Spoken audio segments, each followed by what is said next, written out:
তুমি আমার মা, তুমি আমার সরস্বতী, তুমি আমার স্নেহময়ী শান্তিমাতা। এই পুষ্প তোমার চরণ পদ্মে অর্পণ করেছি।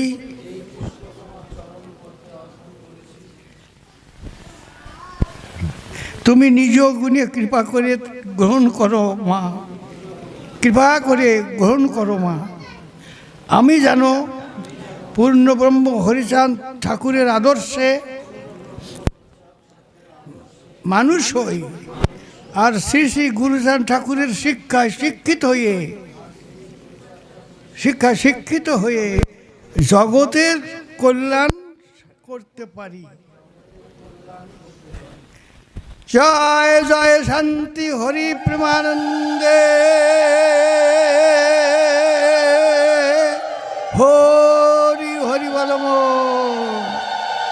হরি।